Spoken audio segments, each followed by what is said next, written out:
We are recording now. Lynn, welcome. Good seeing everyone. Unfortunately, Lily Sidon is not going to be with us today. She is in her way somewhere, so she will not be able to join, but she said hi to everyone. And I think everybody has been here before. I don't think there is anybody who has not been in this space in the past. Marilyn, great to see you. It has been a while that we have not seen you, so it's great that you're back. And Lynn too. I think there were some faces that we have not seen for a while.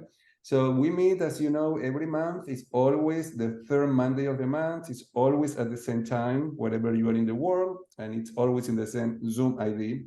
And our goal originally with Lily 6 years ago when we started was to bring visibility to supervision in the Americas. So every month we have a presentation, and today we are very lucky to have with us Deborah Shukyn Plageman. I need to learn her new last name because before was Miller, was easier. And there is a story about that. So I don't know. I know that you want to introduce yourself. Deborah is a PCC. She's the CEO of and founder of Persona Grata Consulting. And she's a brand new supervisor, certified supervisor. Her graduation was last week. So congratulations, Deborah, for that. And she has already presented on this topic for the Asian Supervisors Network. And it's great that you were able to do this session today. So thank you for being with us today. And we are ready for you. Beautiful. So thank you for having me. I do seem to have an abundance of names. The short answer is Miller was easy to pronounce, but Shukyn and Plageman honor myself, my ancestry, and my legacy. That's the short answer. I'm going to share my screen as we get started. Do that. And I'm going to start with a story as soon as I can figure my screen low enough to see folks. Here we go. So you are seeing me in full screen, correct? Yes, yes. So I'm going to start wondering, actually, you can see this book. This is a book called All I Really Need to Know I Learned in Kindergarten. It's written by Robert Fulghum. Happens to be a Unitarian Universalist minister, the same faith as me. And this is a story that I'll read it in his narration. It'll become apparent why I'm reading it in the context of my introduction. Robert Fulghum, as the name of the book implies, he worked with kindergarten children. So he says, giants, wizards, and dwarfs was the game being played. The game involves some intellectual decision-making. I shouted to the group of kindergarten children in my charge, you have to decide now which you are, a giant, a wizard, or a dwarf. And while the groups huddled in a frenzied, whispered consultation, a tug came at my pants leg. A small child stands there looking up and asks me in a small, concerned voice, where do the mermaids stand? You see, I am a mermaid. To which I say, there are no such things as mermaids. Oh yes, I am one. They did not relate to being a giant, a wizard, or a dwarf. They knew their category, mermaid, and were not about to leave the game and go over and stand against the wall. They intended to participate wherever mermaids fit into the scheme of things without giving up dignity or identity. They took it for granted that there was a place for mermaids and that I would know just where they stand. So I pondered for a moment, where indeed do the mermaids stand? All the mermaids, all those who are different, who do not fit the norm, who do not accept the available boxes and pigeonholes. Answer that question and you can build a school, a nation, or a world on it. And he closes by saying, it's not true, by the way, that mermaids do not exist. I know at least one personally, and I have held their hand. And so the reason that I tell this story at a time where I would be generally introducing myself is that I am the mermaid. So where it comes to neurodiversity, my own story is not yet fully written. I'm still understanding my own journey as being a person who is along a spectrum of neurodiversity. I have a high fit with a description called highly sensitive person, and that sometimes is short formed into empath, but it's actually a little bit more complex than that. And I fit about 50% of what would look like female adult autistic traits. I'm also an ally with humility and curiosity. I'm a parent of a young woman who has ADHD, dyslexia, and a number of other diagnoses, who is in her 7th year of completing her undergrad degree. And I think she's actually going to do it this year. You know my professional intro. I'm also a trained ADHD coach. What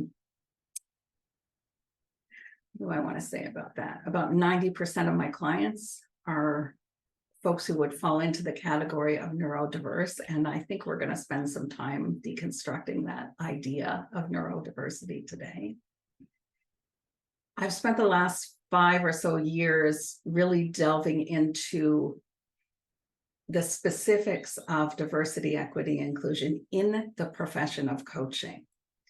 And I currently have a practitioner researcher project that is around diversity, equity, and inclusion in coaching supervision. So as we enter into this dialogue, you now know who I am. I hope to learn more about who you are and where you stand and how we understand this topic together. But I invite you to maybe take a moment to envision a specific scenario in which either you yourself are considering aspects of your own neurological or neuroidentity. Or what's more than likely here is you may have a supervisee, or as a coach, you may have a client who is neurodiverse, either disclosed or undisclosed. And so my question to you through this hour is, what would be possible if some of what you take away from this conversation could be put to use in your practice? So today on our journey, I was saying to Lily, I feel my role here is a provocateur or an agitator of conversation, honoring neurodiversity, and we'll get more into the history and the definitions of that.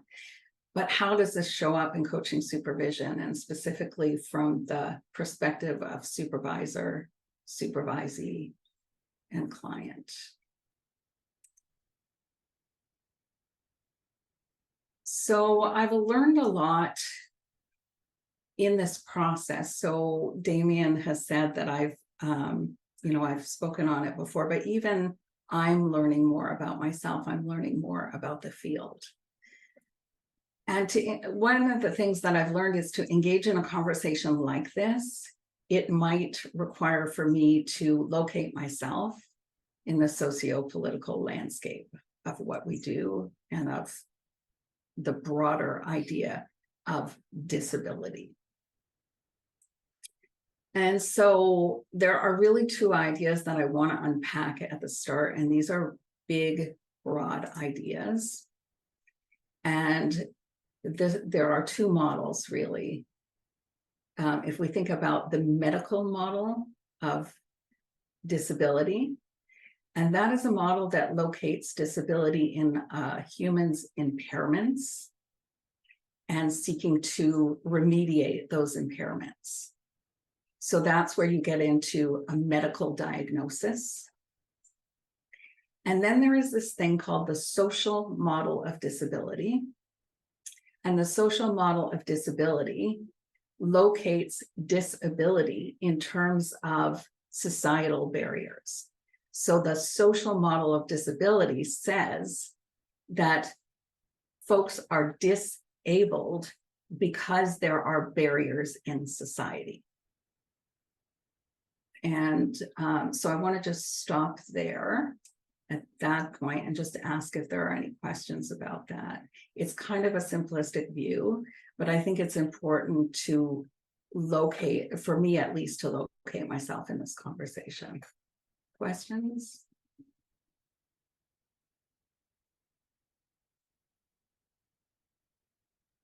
So the next thing, before I say that, I want to give you a little bit more context about the term neurodiversity. So neurodiversity actually started as a social movement in the 1990s. The person best known for it is Judy Singer. She was starting this movement. It was as part of I believe, a graduate thesis at a time where the internet was just starting to help to band people together. And so the internet was a critical tool in giving voice to this word of neurodiversity. And so I want to read you a quote from a recent interview with Judy Singer. She says, "I knew what I was doing. Neuro was a reference to the rise of neuroscience, and diversity is a political term. It originated with Black American civil rights movement. Biodiversity is really a political term. So as a word, neurodiversity describes the whole of humanity, but the neurodiversity movement is a political movement for people who want their human rights." And so I thought it was interesting to start to deconstruct where the term neurodiversity came from, and the fact that it came along at a time where the internet was burgeoning and neuroscience was growing.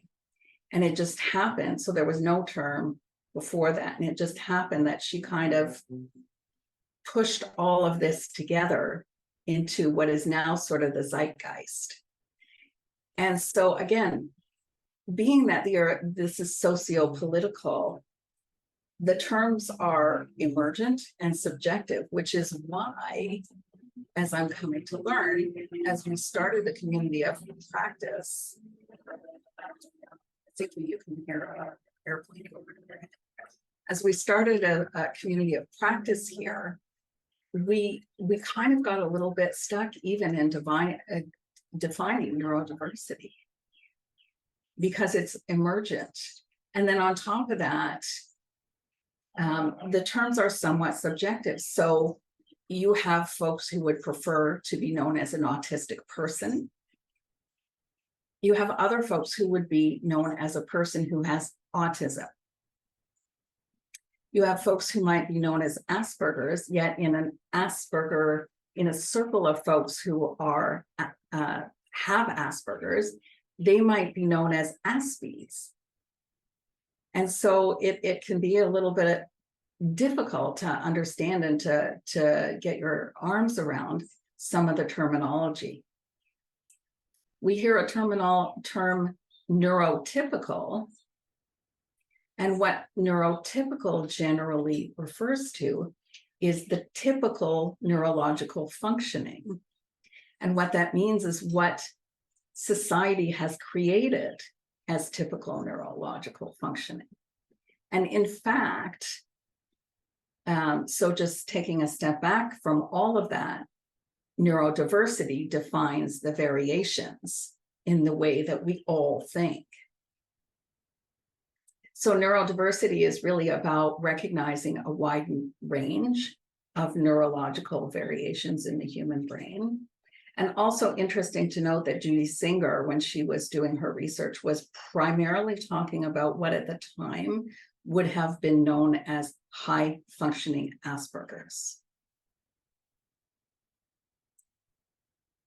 I would venture to say that a good portion of the folks that might show up in coaching, because they've made it into the workforce, because they've made it to a point where they are in leadership, having access to a leadership coach, that they're generally fairly high functioning. And that in itself, functioning in a neurotypical world, can take a real toll on folks. So recognizing that neurodiversity is about that broad range, there are also some ways of thinking and learning and interacting and perceiving in the world that have been given medical diagnosis. And so I'll name these and just kind of give you a sense of what they are. So ADHD refers to hyperactivity, hyperfocus. And sometimes that appears as lack of focus.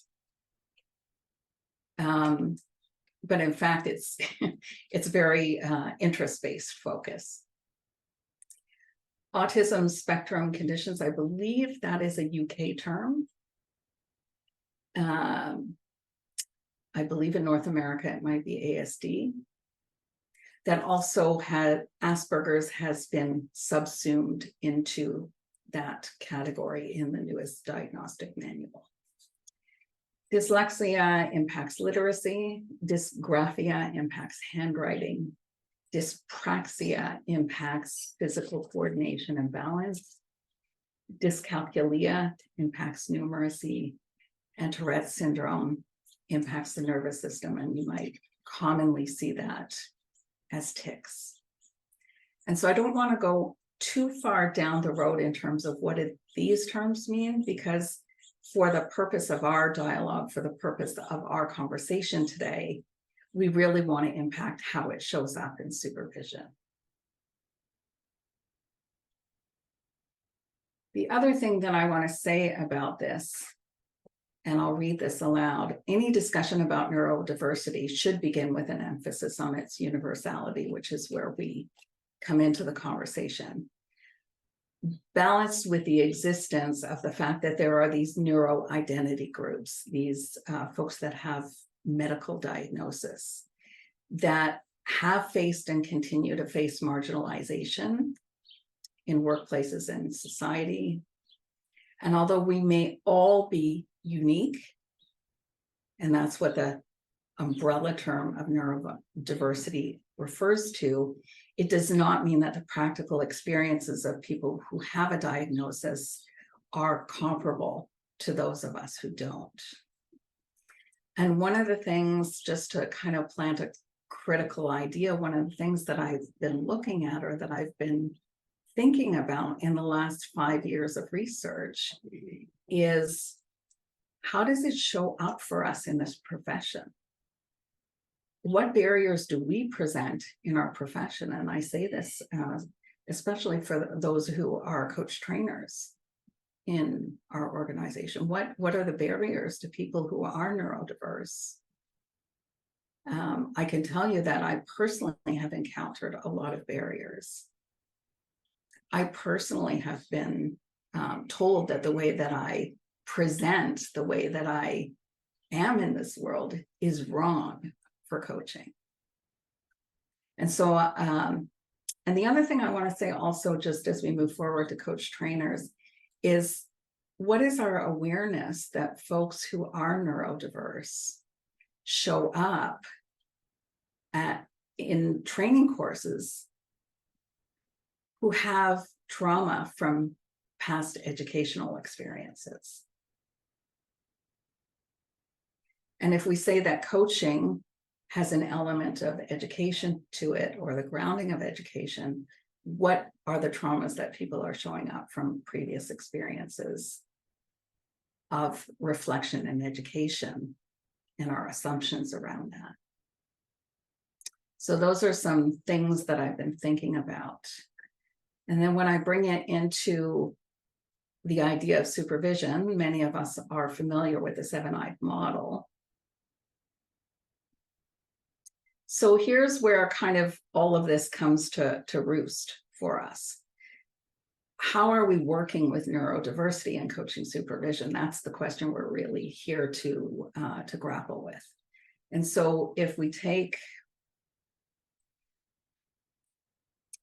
kind of look at the seven-eyed model, and then we overlay who we are on that in terms of neurodiversity, we have supervisor, we have supervisee, and we have the client. So earlier this month, I attended the Asian Coaching Supervision Network, as Damien noted, and we had some similar discussion. I had some similar words, some similar discussion, maybe not as much historical context. But we were left with some questions that I thought would be really interesting questions to pick up here, and that's on the practical front. So my idea here is that, sort of as the provocateur, this is a dialogue being created as we go, so we can maybe somehow pick up where some of us left off. And I think you won't be at a disadvantage in terms of having not been at that talk. So I want to stop for a minute. I'll stop sharing, and I just want to ask. Have I stopped sharing? I have. There we go. I just want to ask for folks to chime in. I do want to do breakout groups, but before I do that, I just kind of want to check in because I've been talking for a few minutes here. What questions do you have? We're going to be working with the questions of who are we and how do we show up? And I'll give you some specific scenarios, but I want to just stop for questions. What questions do you have? What comments do you have? What buttons have I pushed?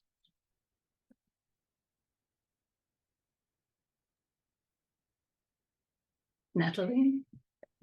I have ADHD. And what I observe is whenever I have a client who has ADHD too, the whole relationship is different. The questioning, the exploring is different, as if we both know that we are, and something kind of sets itself in the relationship. And what I realize now, listening to you, is that I should bring more attention to it. What's the impact of the fact that something sits in between my client and me because we both have ADHD? I never explored that. So interesting. And I'm curious, Natalie, at what point or when or under what circumstance do you disclose that you have ADHD?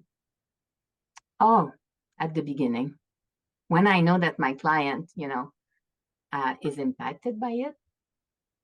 So to kind of normalize it, Mm-hmm. and to make it normal between us. But at the same time, I need to explore what does it bring in that I don't look at. That's where you brought me, actually. Thank you. That's I appreciate that, because one of my highest curiosities is, how do we look at ourselves in the context of neurodiversity? Thank you. Other thoughts, questions, provocations? Marilyn? Yeah, I just really appreciate you calling this out and speaking to it. And I also do mentor coaching. So I had someone that came in, she got her MCC after, our work together, but she specifically said in the coaching recordings that she sent to ICF, she mentioned the neurodiversity, the ADHD aspect, so that ICF could know that the conversation might sound a little different, that there might be a different cadence to the conversation, just to set the expectations. That was her choice. And I think that was a really brilliant choice. Yeah. Because, and I don't know if, in terms of the assessor, I've gone through the PCC assessor training. I don't know that this is being addressed. And I No, think it's it not. would be good for it to be addressed as part of the assessor training. Yeah. That's my comment. Yeah. Thank you. So much wrapped up in that, and it's so interesting. So I was holding my breath when you said that there was some disclosure on neurodiversity in the submitted tape, because disclosure and choice and consequence are not small topics. And they're not without consequence. And I think that's part of somehow what I see is really an important role for me as provocateur, which is like, let's at least bring it into the light, and not even at least, but let's start. That's a starting place. Let's bring this into the light. And I don't know where it goes from here, but I'll tell you, I saw Natalie shaking her head. Neuronormative alarm bells are going off in my head all the time. Not just for my clients in the world of work, but for us in coaching and coaching supervision. What are our neuronormative assumptions? That's the question, the inward looking. And I remember, Damien, at the end of the last conversation, one of the things that you said is that supervision is to allow us to illuminate those blind spots for ourselves. And if we have them, how can we be expected to illuminate them for our clients? Other thoughts, other contributions? Naomi, yes. I grew up in a family that brought a lot of folks who were not known to us to live with us from a day to years. And we had our share of closed head injury survivors.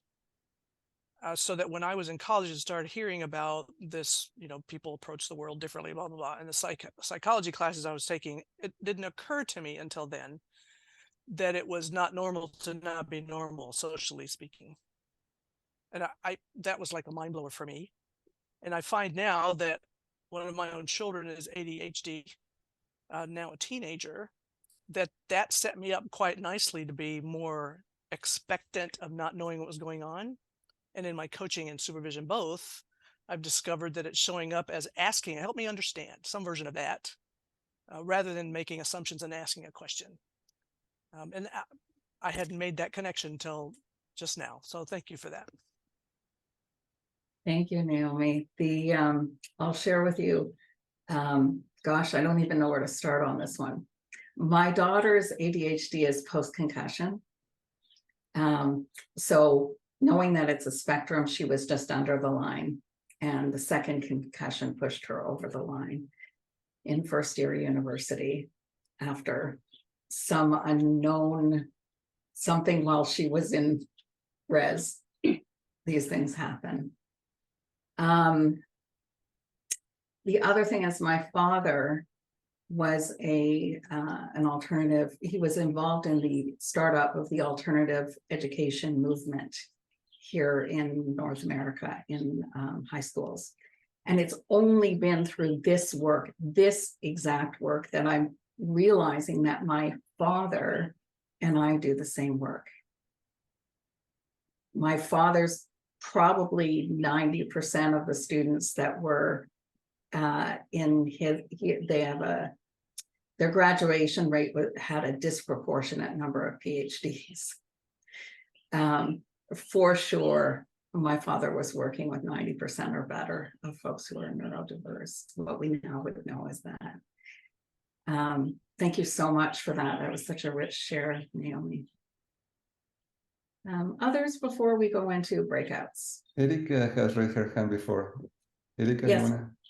Yes. Yeah, I just wanted, I really appreciate the conversation around neurodiversity. And I guess for me, I live with many members in my immediate family that have ADD or ADHD. And also just, I think being in that DEI space, I think it really helps me to sort of think about these identities and the conversations around our own identities as coaches and supervisors, as well as our clients, and being able to, like be really curious about how that's playing into the relational systems at play.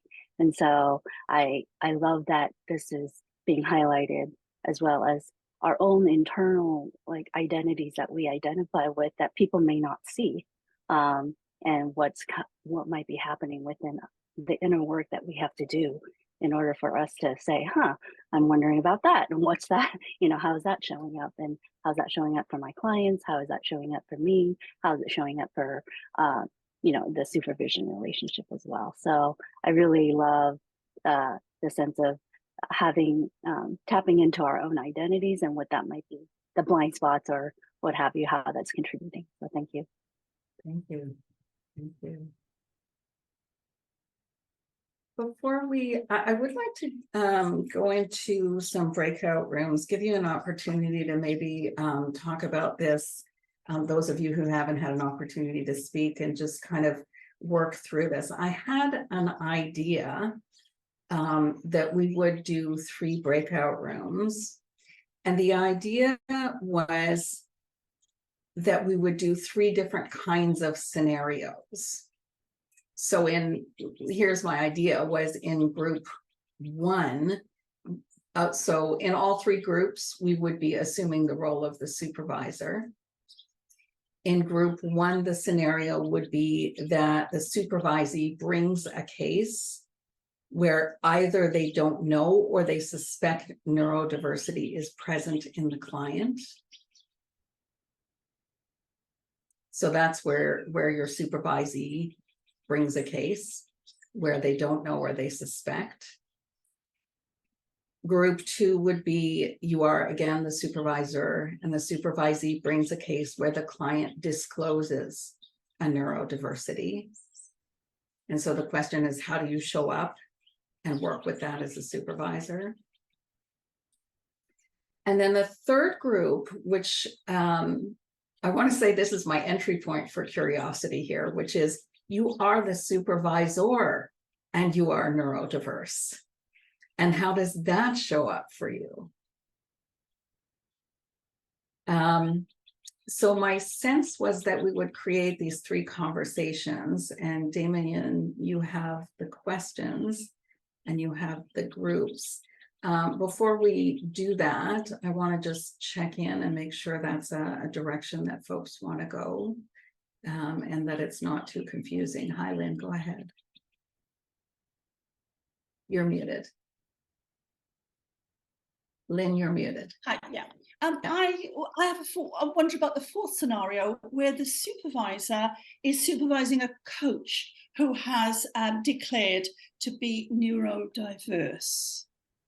I love that. It's funny you would say that, Lynn, because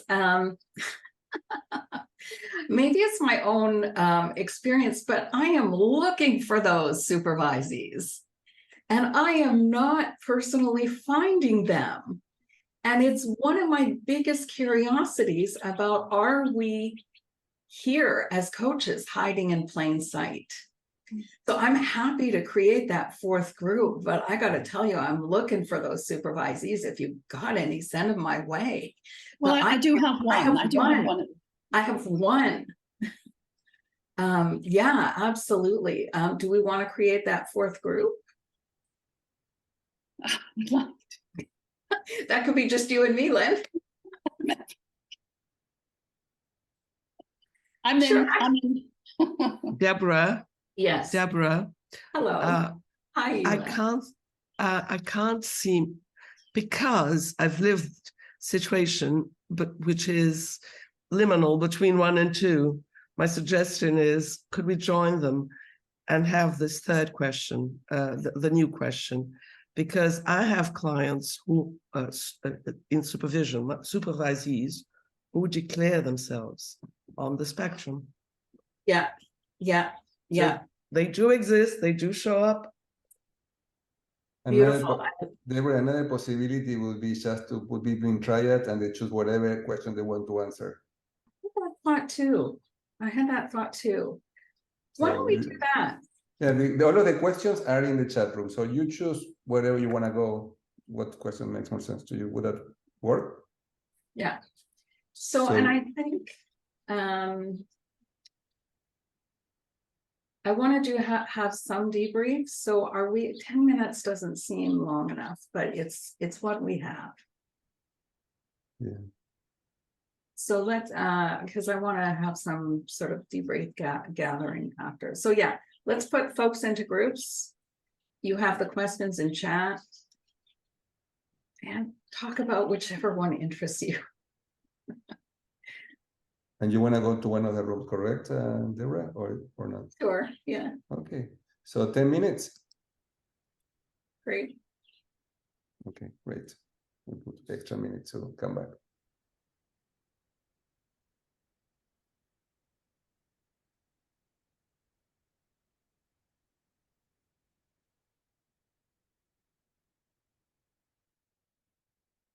Good. And I also want to, I have one final slide as well. So, wow, in my group, more questions than answers. And so I'll just ask a volunteer from anyone who wants to speak aloud from the experience of having this initial conversation. Let's go with that. I can go. I think I'm struck with the word humility Naomi brought in. And I think all the questions we had would reflect how we need to be humble, to accept that we don't know anything, but this is something we need to learn about and to talk about. And yeah, that's it. Hope that summarizes. Thank you. And I think that's a really big point is curiosity and humility. And then the piece that I want to provoke is what will you do about that? It's having a stance of curiosity and humility, and what will we do? What else? Who else would like to join in? I can speak for our group. I don't know, my video is on, but it's not working, so I apologize for that. Yeah, we talked a fair bit about just, you know, understanding the needs, and you know, this is a learning relationship. How have you been successful before? What do you need from me? So it's going back to the curiosity and humility, but I think we also touched a fair bit on trust and how it may build differently.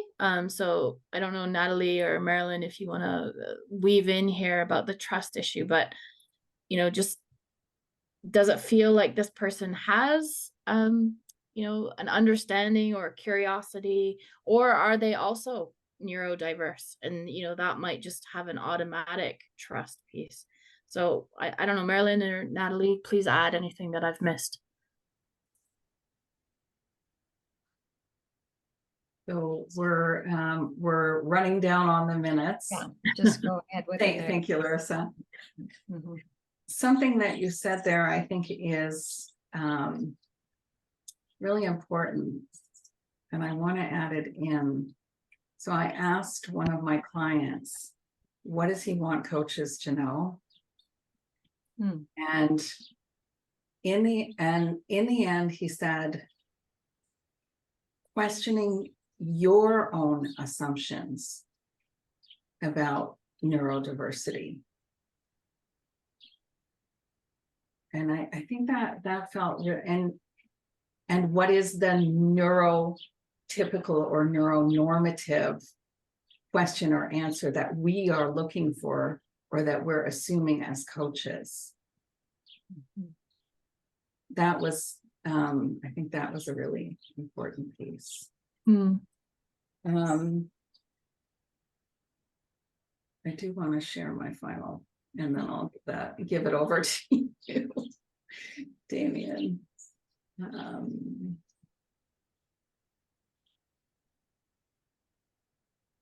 So this is my new favorite book. This is published in 2022, Neurodiversity in the Workplace, Interest, Issues, and Opportunities. And this is a quote: "Because the neurodiversity movement is still in its infancy, but gaining traction, now is the perfect time for researchers and us practitioners to explore ways to include and support individuals in the neural minority, or those who are neurodivergent." That's a new term as well. So again, as we're leaving the dialogue, lots to unpack, lots has been unpacked. And I just ask you to think back what you'll be taking to your practice. I hear curiosity and humility, but where are you taking that? What will you do about that? Damien, I want to give that back to you. Thank you very much, Deborah. That was really amazing conversation. For me personally, it brought me a lot of awareness about things, like keep learning every session that you present on this topic. And I want people to, if you have anything you want to say to Deborah, to write it down in the chat room. Any comment, thank you, any feedback for her. And we're going to continue this conversation next month when we have a session with Eva, who is here today. That's great, so we can make the connection between what we covered today and a case that Eva is bringing next month on ethical issues that has a neurodivergent component, correct, Eva? So you will maybe continue the conversation. So it will be great also, Deborah, if you can come next month and everybody to continue, because it seems that there is much more to say about that and much more to explore. So thank you for that. And a couple of more things for people to know is at the conference, I was asking before who is coming to Converge. We have a couple of people who join later. We are going to be having the day before Converge on the 22nd, an activity for supervisors. So if you're coming, or if you know any supervisors who are going to Converge, let them know that we are going to be meeting on the 22nd, the day before. And also one more announcement is that in August, we're going to start a training on a certification on team coaching supervision. So if you are interested, you know anybody who are working with teams and are supervisors, that may be interesting. Team coaching supervision is mandatory for team coaches. So if anybody here is a team coach and a supervisor and would like to do that, it's an opportunity. So let me know. We're starting at the end of August. The information is in the newsletter that you receive. And Larissa, who is here, is going to be also collaborating with us. So thanks, everybody. Any other announcement before we go? Anybody has any announcement that you want to make before we go? Very quickly, I will invite you to join our book club. That the book we are reading now is Voice of America, and the book which has been written at the American Coaching Supervision Network.